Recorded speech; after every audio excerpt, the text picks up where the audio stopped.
جہاں آج بڑے بڑے لیڈرز صرف اسپیچ دینے میں لگے ہوئے ہیں، وہاں 35 سال کا ایک آرمی کیپٹن اٹھا اور فرانس جیسی سپر پاورز کو جھکنے پر مجبور کر دیا۔ نام ہے ابراہیم ٹراورے۔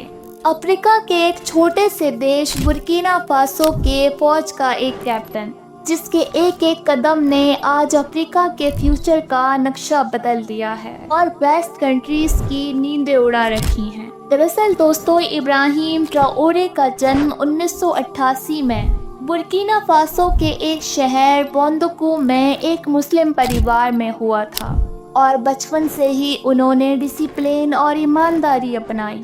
انہوں نے سائنس سے گریجویشن کیا اور پھر برکینا فاسو کی آرمی جوائن کی، اور سال 2010 کے دوران آرمی میں رہتے ہوئے وہ UN پیس کیپنگ مشن میں مالی اور نائجر جیسے دیش میں سروے کر چکے ہیں، اور وہیں ان کا ایکسپوژر ہوا، یعنی انہوں نے دیکھا کہ کیسے فارن فورسز افریقہ کو صرف اسٹریٹجک اور اکنامک زون سمجھتی ہیں، یعنی لوٹنے اور کنٹرول کرنے کا ذریعہ سمجھتی ہیں۔ دوستو، برکینا فاسو ایک فارمر فرینچ کالونی تھا، یعنی آج سے پہلے افریقہ پر فرانس کا راج تھا۔ انڈیپینڈنس کے بعد بھی فرانس نے یہاں اپنا دباؤ بنائے رکھا۔ فرانس نے وہاں اپنے ملٹری بیس، مائننگ کانٹریکٹس اور پولیٹیکل انفلوئنس برقرار رکھا۔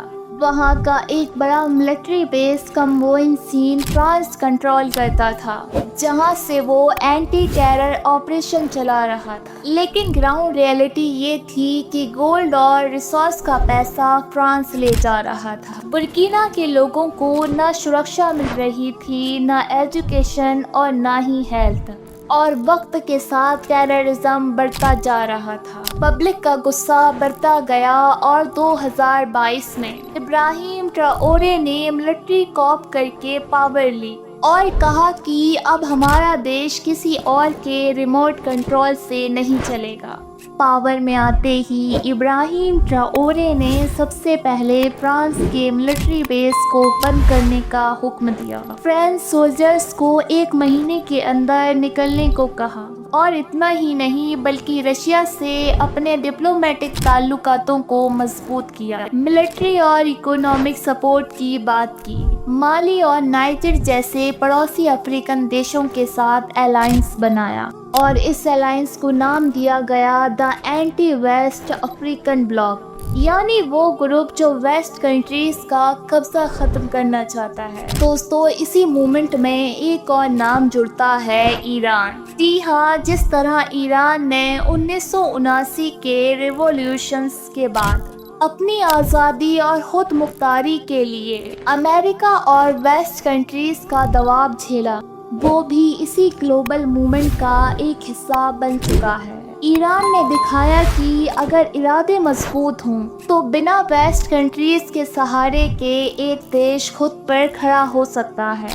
اور آج ابراہیم ٹراورے رشیا، مالی اور نائجر جیسے دیشوں کا ایک کامن میسج ہے: اپنی زمین، اپنا فیصلہ اور اپنے لوگوں کے لیے۔ آج ابراہیم ٹراورے کا مشن ہے ریسورس نیشنلزم، اپنا سونا اپنے لوگوں کے لیے، یوتھ ایمپاورمنٹ کو بڑھاوا دینا، یعنی اپنے دیش کے جوانوں کو فوج میں لانا، اور ودیشی دباؤ کے بنا اپنے فیصلے لینا۔ دوستو، یہی سپنا افریقہ کے ملٹری آفیسر اور پرائم منسٹر تھامس سنکارا کا بھی تھا، جنہیں 1987 میں مار دیا گیا تھا، کیونکہ انہوں نے بھی فرانس کی منمانی اور دباؤ کے خلاف آواز اٹھائی تھی۔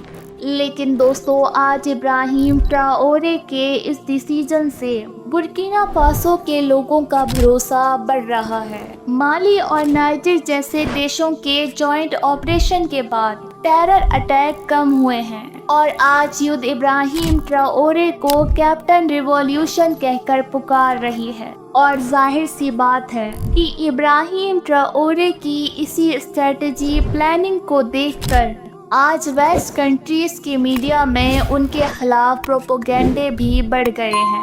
مگر کیا یہ سب کچھ ایک اتفاق ہے؟